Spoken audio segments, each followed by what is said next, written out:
Joe Biden didn't have any real opposition. He never debated other Democrats. So who steps forward?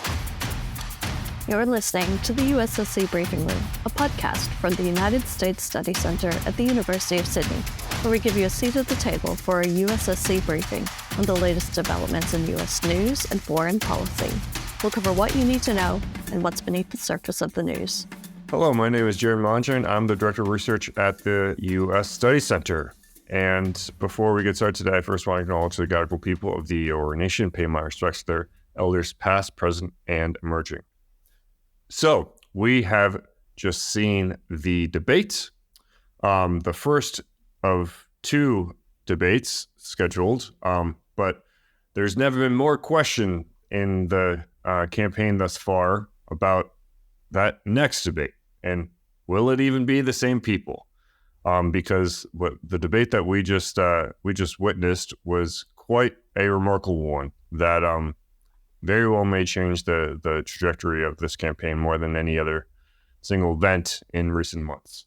To discuss this all with me, I have Lester Munson, who is a non-resident fellow with the U.S. Study Center and is principal and managing partner of the international practice at BGR Group, which is a leading government relations firm in Washington, D.C., and he consults with government, corporations, and advocacy groups. He also is someone who has worked in the U.S. government in both legislative and executive branch and knows a thing or two about politics. So, Les, we just saw quite a interesting debate would be an understatement. What were your key takeaways from what we just witnessed? Well, this was kind of, Jared, it was indeed fascinating. This was kind of teed up to see if Joe Biden was up to the job of taking on the challenge from former President Trump. We're 4 months out from the election. This is the earliest debate the U.S. has ever had between presidential candidates. By the way, neither one is even really the nominee officially of their party yet because the party conventions haven't even happened. The Republicans will be in about a month. Democrats will be in about 2 months. Those are very early, and it really, I think, in retrospect, we're going to see this as the test on Joe Biden's ability, his mental acuity, is he on the ball enough to deal with the challenge from Trump? And it appears that the answer may be no. And almost every observer, including Democrats, after the debate, have deep concerns about his ability to carry on the campaign. Every major newspaper in the United States is reporting that Democrats are thinking about alternative candidates. The entire race just got thrown upside down. On the other hand, none of this is really new. Joe Biden is in his early 80s. He is by far the oldest president the United States has ever had. His kind of mental acuity and ability to be in the moment has been questioned for a while now. So this is not new stuff, but now is demonstrated in prime time in a debate with Donald Trump. And so it all has become kind of manifest in that hour and a half that we just saw. He didn't do very well at all. There's a lot of concerns, and I think we're going to see a lot of news about his future. So my question to you, Les, is as someone who knows DC well, and I imagine you've been around a campaign or two in your time in DC, what does Biden do next? Do you think, I saw Kamala Harris came on shortly after his debate and just said, he started a bit slow, but he finished strong. And that was the most that she would give Anderson Cooper about what happened. But what would you recommend to Biden at this point in his campaign? Well, he's got to, if he can, and it's an open question whether he can, he has got to restore support inside his own party. That means going to a guy like David Axelrod, who was on CNN, the major American news network, right after the debate. Axelrod said it's time for Joe Biden to go and to step down, and we need another candidate. He's got to go to guys like Axelrod. Axelrod had been Barack Obama's major political advisor, and get them to reverse course and say Joe Biden is fine as the nominee. I'm not sure he can do that, but that's what he must do if he wants to stay in this position. Otherwise, we're going to see a continuing drumbeat from people in his own party saying he needs to be replaced. Of course, it'll still be up to President Biden. He is in the pole position. He controls the party. he would have to decide to step down. The question is going to be, who tells him he must step down? Is Barack Obama going to go do it? Is the First Lady Jill Biden going to go say to him, Joe, it's time for someone else to take the mantle? Those are the questions that I think people are going to be looking at today, tomorrow, and the rest of the next week or so. Now, just to clarify, if he were to decide that he was going to indeed be a transitional figure, as he off the record told people, I believe, in 2020, when he looked like he wasn't going to get the Democratic nomination, if he is to choose to step down, can you give us an idea of what exactly would then happen next in Chicago? Sure. So again, he's not officially, he's the president, but he's not officially the nominee of his party for the 2024 election yet. That happens at the convention in Chicago in the middle of August, which everyone expects, even without this issue, everyone expected was going to be a, kind of a festival of protests and competing ideologies and things like that, protests over Gaza and other things. But that seminal event is now kind of looming. There's another debate scheduled, but it's not until after the conventions at the end of September, so 3 months away. So what's going to happen at that convention? If Biden decides to step down, the party will have to come up with another candidate. They can't use the primary system. That is basically over. All of the states have voted. Joe Biden didn't have any real opposition. He never debated other Democrats. So who steps forward? Will it be Kamala Harris as the vice president, kind of assuming the mantle of the party nominee? Would it be someone like Michelle Obama? Would it be a sitting governor who may have been vetted, people feel was vetted enough publicly to be able to withstand the attacks from Trump and the Republicans? This is what I suspect what Democrats are discussing right now. They may decide at the end of the day, and Joe Biden may decide, hey, the best path is to stick with Biden because we don't have a terrific other option. I'm not sure. I have no idea what's going to happen, Jared. This is a little bit unprecedented in American politics. There's going to be very intense conversations happening between the kind of the Clinton camp, Bill and Hillary Clinton. What are they saying? What is the Barack and Michelle Obama camp saying? What are the true progressives in the party? What are they going to be pushing for? How will Kamala Harris either manage all of this or take advantage of all of this? There's just a bunch of questions. And I think once that can of worms is open and it looks like Biden won't be the nominee, we're just going to see a lot of posturing and a lot of maneuvering. I think the number one thing that folks have been saying is the only group of people who can really influence Biden's thinking on whether he runs or not. It's not anyone in his party, not anything that Trump does. It is his family. And I think that seems to be the one thing that will decide whether he goes or not. And I wonder if anyone is interviewing his family to get their gauge of it. Yeah, the First Lady, Jill Biden, is already playing a big role in the administration. She's helping manage his schedule. She's making sure he's doing the best that he can, given his age and his whatever his physical limitations are. So she's already kind of there as, and I'm overstating it, but as kind of co-president. So anything that happens is going to have to go through her. Her decision is probably going to be the one that really matters outside of Joe Biden's himself. I totally agree with you. One other quick point, Jared. Congress is out of session right now and through next week because of the 4th of July holiday coming up here on Thursday. So Washington is a little bit of a ghost town right now. So a lot of these conversations are going to happen with people around the country.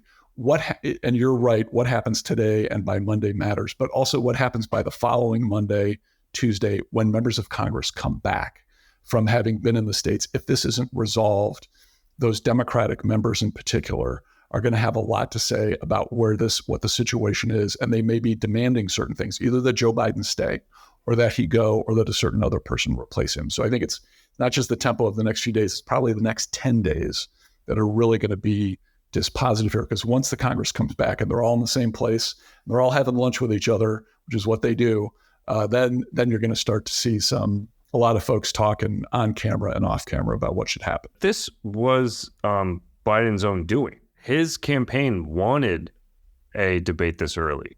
for a number of reasons, whether it be boxing out RFK from being involved, to giving them more runway, more room in the calendar to clean up any messes. And yet somehow they walked right into this. And it's not like this is the first time a sitting U.S. president has really not done well on their first debate. Trump famously did not do great. That was his first debate with Biden, we all remember, of Biden saying, "Will you just shut up, man?" And then you had before that, you had Obama taking on Romney.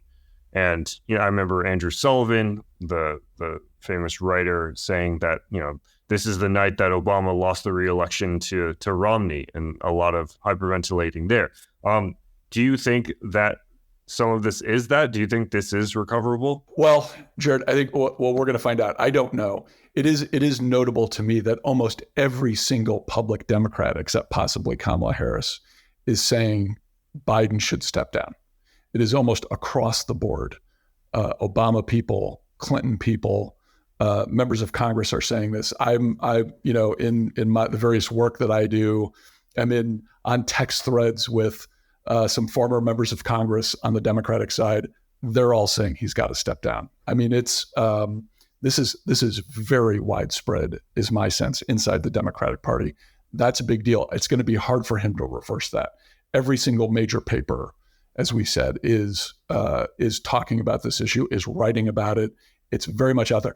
And the interesting thing is, and I think there's a larger story here that needs to be told, Jared.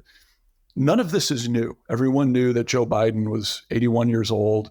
He's going to be 86 if he completes a second term.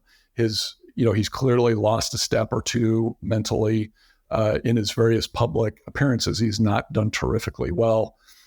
So this is not new, but now all of the reaction seems to be coming at once, and it's a bit of a tidal wave. And so I am surprised by that, frankly. I didn't think we saw anything in the debate that was totally surprising. It was not a great performance by Biden, but it was not out of character either.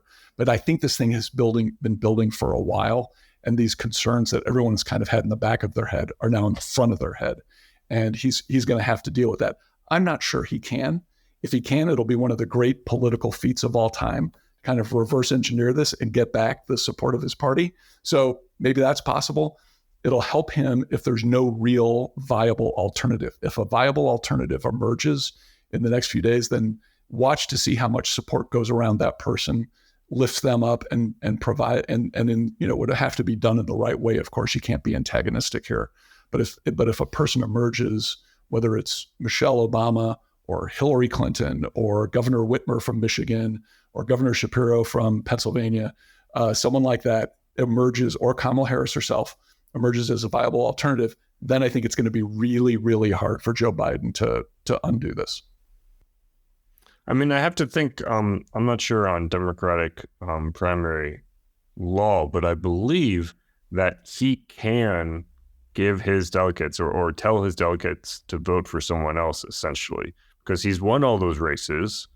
And so then the big question is, if he decides not to go ahead, then it would be going to someone that he would have to name.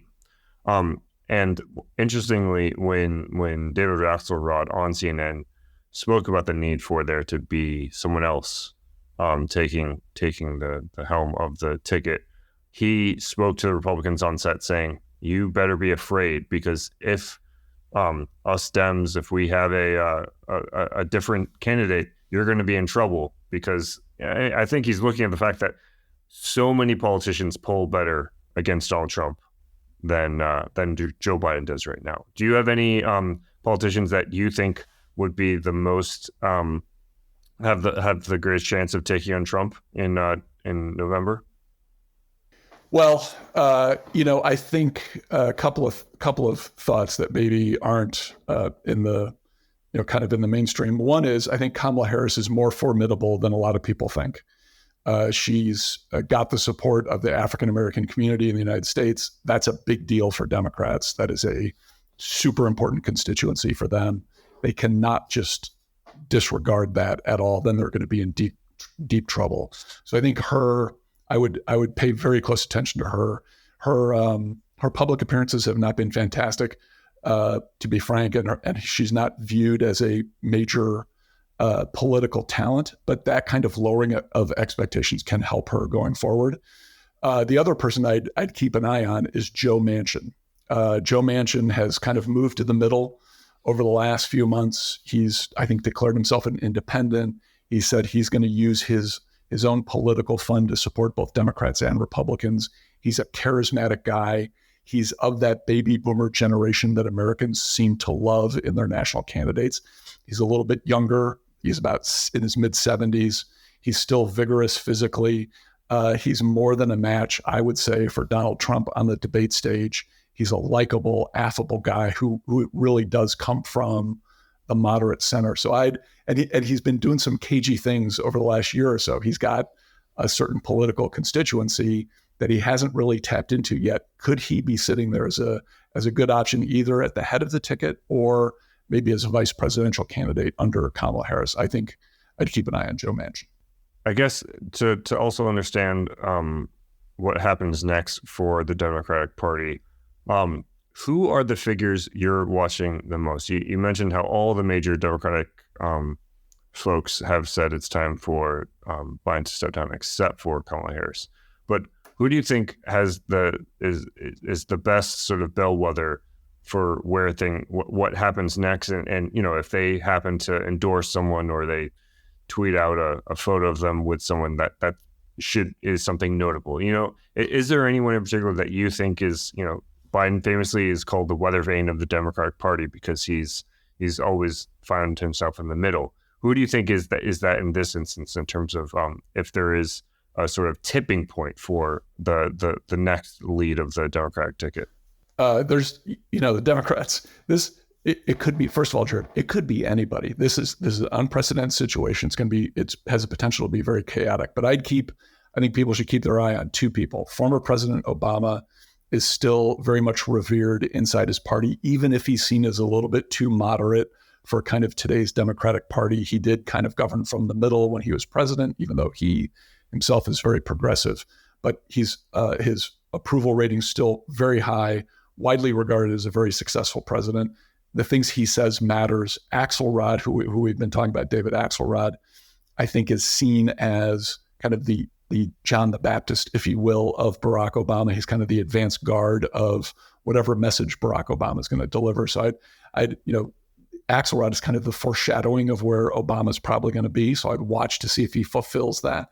And then the second person I'd be watching is Nancy Pelosi, who was Speaker of the House up until a year and a half ago, arguably one of the most successful speakers of the House in American history, very powerful member. She kept her caucus, the Democratic caucus in the House, in line in a bunch of crazy issues. She's hugely influential. She is very much a tribune of the mainstream of where Democrats are today. The things that she says matters. She, just as a recent example, was critical of Prime Minister Netanyahu in Israel over the war in Gaza. That gave cover for a ton of Democrats to be critical of the Israeli government, even if at the end of the day they want to be supportive of Israel. She kind of gave them permission to be critical of the specific decisions being taken by that government.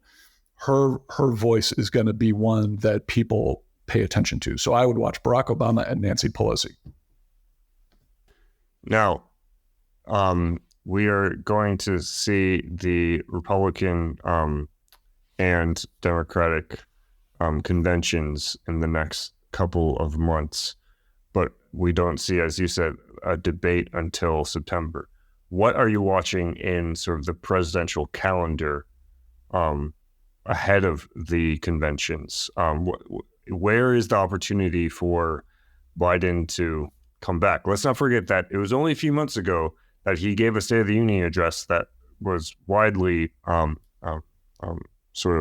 given positive reviews because he came across as lively, as feisty, as someone willing to stand up and spar with the Republicans. So where are the opportunities for Biden to show, if he does decide to stay in, which, let's be honest, is the most likely scenario given who he is? Where are the opportunities that you see for him to sort of regain any sort of edge? So he has been pretty modest in his public appearances during the campaign. They're carefully groomed and managed by his team. He does not do them every day. He's going to have to get out there pretty quickly and demonstrate some real competence in public and show people that he's still on the ball, or at least mostly on the ball publicly. They're gonna have to get him out and in public. He can't just sit back at his home in Delaware or at the White House or at Camp David and not be in the public eye. He's going to have to get out in public, kind of manufacture some events. Is that going to be enough? I don't know. People will be a little suspicious if he's not in a kind of semi-hostile environment like a debate, because he really did not do well last night. So limited things he can do in public to kind of show some competence, but he's going to have to do it quickly if, in fact, that's what he wants to do. I think a totally open question here, Jared, is did the campaign and the Biden family have this early debate, unprecedentedly early debate, like 3 months before, maybe 3.5 months before any other debate in American history, as a way to vet him for exactly this situation? So does it give them the kind of the slack in the system for the next few weeks to position him the right way for either transition to someone else that he can manage or that the party can manage for him, or for him to kind of rebuild some support? I think it's going to be hard to rebuild support. He really is weakened. Let's remember, at the end of the day, this is about Americans choosing between two candidates. As much as we think RFK Jr. might be a factor in the election, that's looking less and less likely every day. So if people are of the view that Biden is just going to lose to Trump and we're going to have a second Trump administration, there's going to be a ton of pressure on him to manage some sort of transition to another candidate. So the other thing to watch for is Donald Trump needs to select a vice presidential candidate on his end. That's probably the next big thing that happens before the Republican convention, which is in about 3 weeks. So can Biden effectively manage a public approach for the Democrats to that nomination? They're going to have to undermine that candidate. They're going to have to attack. They're going to have to find ways to make it look like Trump is somehow weak for picking whoever he picks. Can you manage that political maneuvering? It's going to be hard to do with the situation Joe Biden finds himself in. So I think if he's going to try and stay in, it's going to be a very rough road ahead. He does, or the Democrats, I should say, do have a good 50-some days until their convention kicks off. So I guess there's plenty of time for inter-party maneuvering. As you know, we like to end our podcast focusing on a stat or a figure that you think is relevant to today's discussion.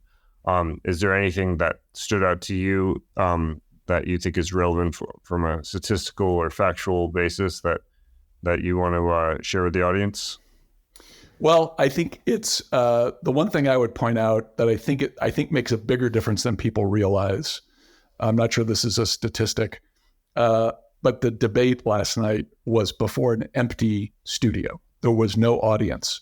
These Trump and Biden didn't have human faces to react to except the two moderators who, as far as I could tell, were like sphinxes sitting there. They didn't react positively or negatively to anything that was said. They would just say, "Thank you, Mr. President," after each one of them said something. So there was no biofeedback loop for these guys. And I think that may have made it a little bit harder for Joe Biden to kind of stay on top of his game. He's a very much a kind of a people politician. He needs that human touch to kind of get to his best spot.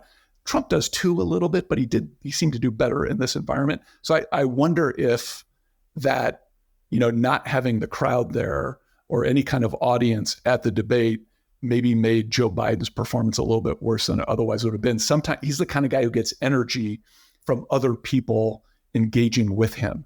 And I think he missed that. Yeah, he definitely did, I think, miss that human touch, and just the way that they walked out. And usually he's used to meeting, it seemed like, a large crowd.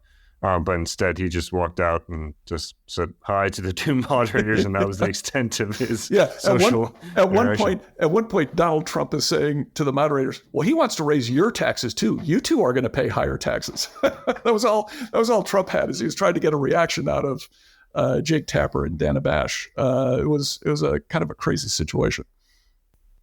Yeah, it really was. But that's the unprecedented times where we live in are only continuing. And I am so grateful for your time in helping us get some understanding of what comes next and how to make sense of all of this. So as you wrap up, I just want to acknowledge that we have a few great podcasts at the USSC Center. We have our CEO, Dr. Michael Green, has his podcast Station Chessboard, which he hosts with CSIS's Drew Blanchett. And then we also have the USSC Live series, where you can hear a number of our live events, including our election watch series, which we will be continuing in July. Thank you so much, Wes, for this fantastic conversation, and I hope we can continue talking on this in the future. All right. Thanks, Jared.